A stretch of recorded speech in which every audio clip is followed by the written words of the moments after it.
okay.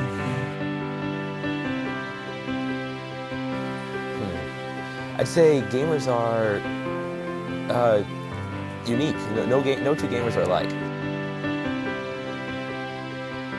Not a hater on the video games.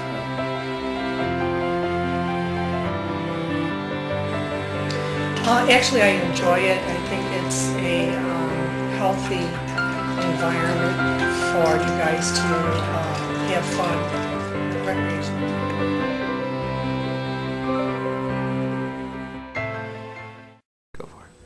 One glorious morning at about 10 a.m., my buddy Phil and I were in the middle of an intense drive to our local game exchange when out of nowhere, Phil attacks me with a question. Hey Nick, why does everyone say that gamers are nerds?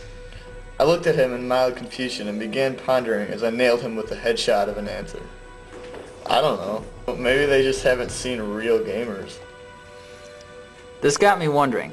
Am I a nerd because I play games? Am I part of this stereotype that society has labeled as a loser and a waste of life?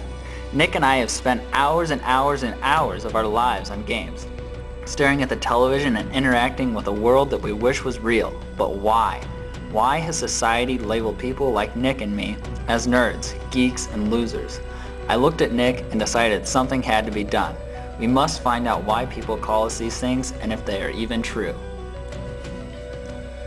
Since the late 70s, people have been playing games. Everybody remembers the early classics like Pac-Man, Galaxian, and Pong that triggered the gaming fad. But along with this trend came something both harmful and absurd, the stereotype. That's right, just like discrimination against blacks, Hispanics, and women, gamers have become a target of hate. Since the beginning of gaming history, the stereotype of a nerdy, glasses-wearing dork that lives in his basement and has no friends has been drilled into the minds of non-gamers as the truth. But this is where society has gone wrong, and this is why Phil and I have come out of our state of dormancy to unveil the real truth, that gaming has evolved, and that this discriminatory stereotype needs to be put to rest.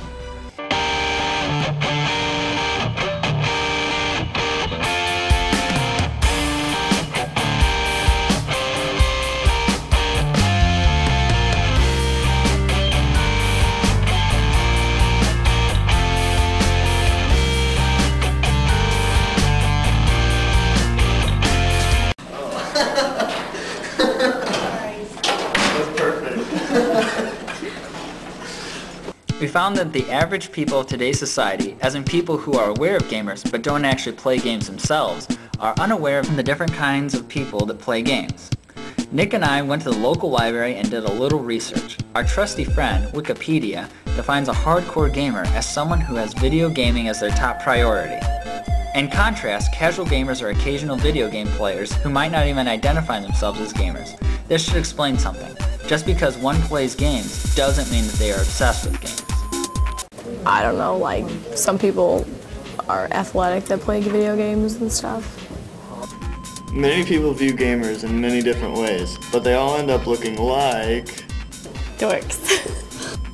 This poses a problem as most gamers are not dorks. A lot of the misconception could be due to the types of societies of gamers. Many gamers take their fascination of gaming to the streets and are punished for it. Luckily for 5 young high school girls, no charges were filed for leaving Mario blocks in random locations throughout their neighborhood. Another outlet is through the purchase of t-shirts.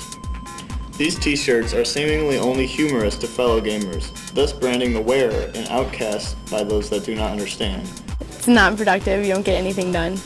Another choice of action is a type of sublanguage similar to Ebonics. This language, originally derived by computer hackers and now used overwhelmingly by gamers, is made up of a series of easy modifications to the American language. We decided to venture back to Game Exchange and we noticed that the store was not yet open.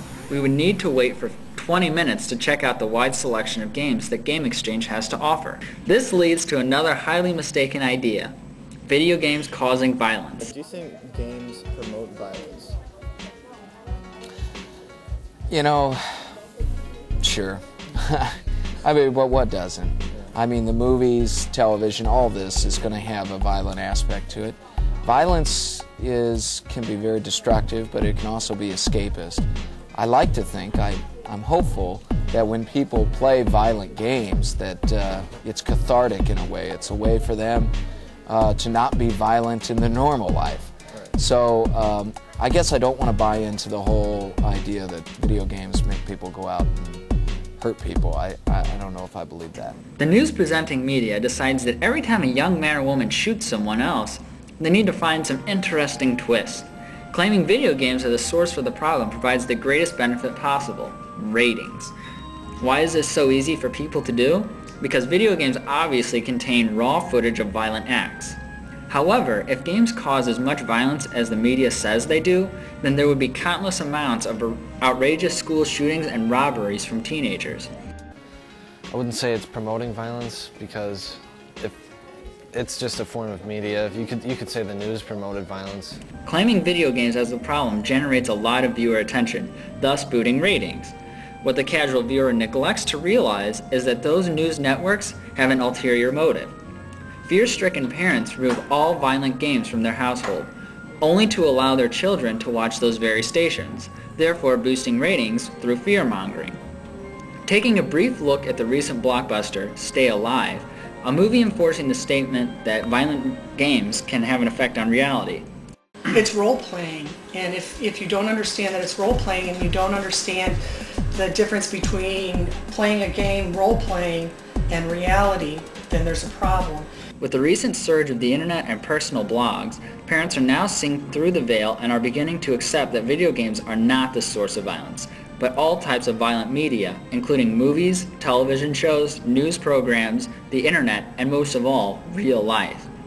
Through the Department of Justice's website, people are finding that the introduction of violent video games may be preventing violence by keeping gamers occupied and away from violent situations, be they victims or culprits.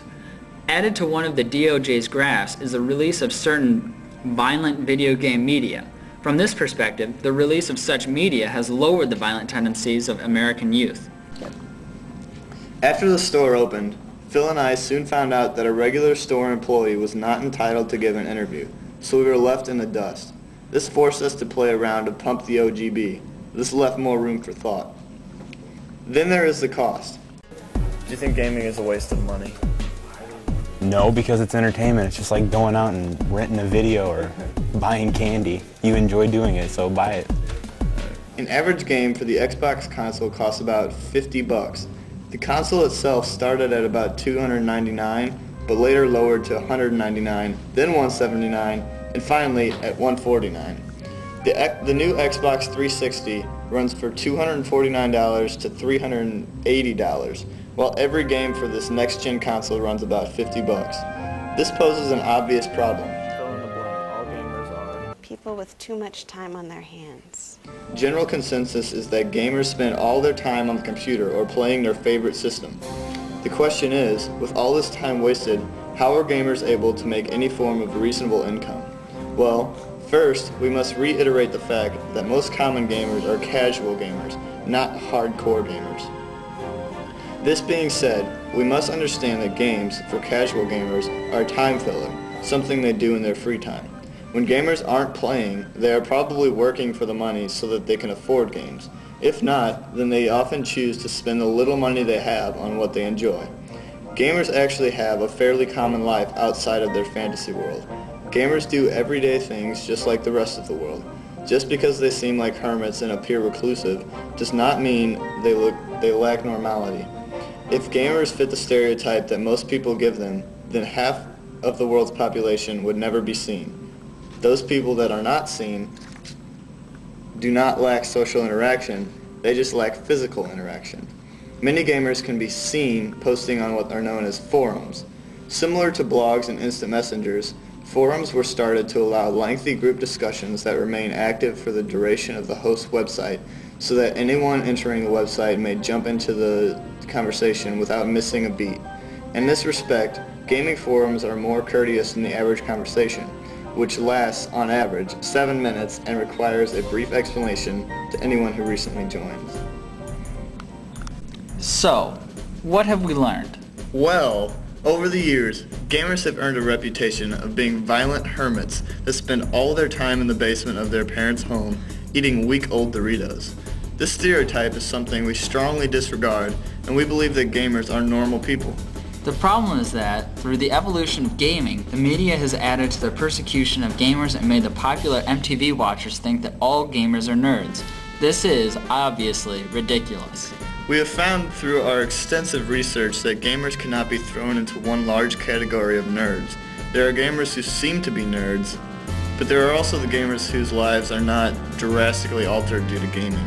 We have drawn a line between the hardcore gamers and the casual gamers, and we can now differentiate between the two based off of social status. The lives that these people live are based on their own free will. Very few people can be altered so much by a video game that it leads them to violent or outrageous actions.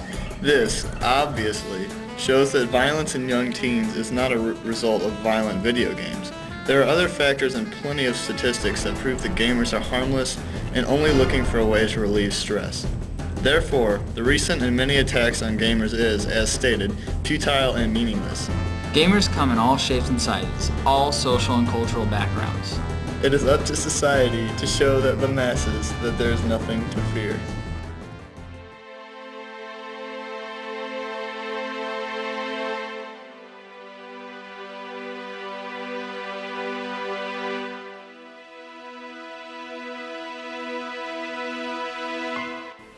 I don't think games promote violence. I don't think they discourage violence.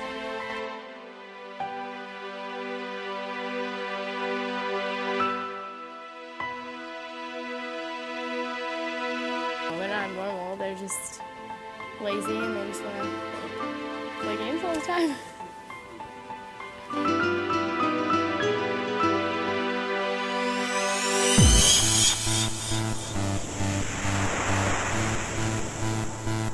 There's a lot of ways you can waste your money, and playing video games probably isn't one of them.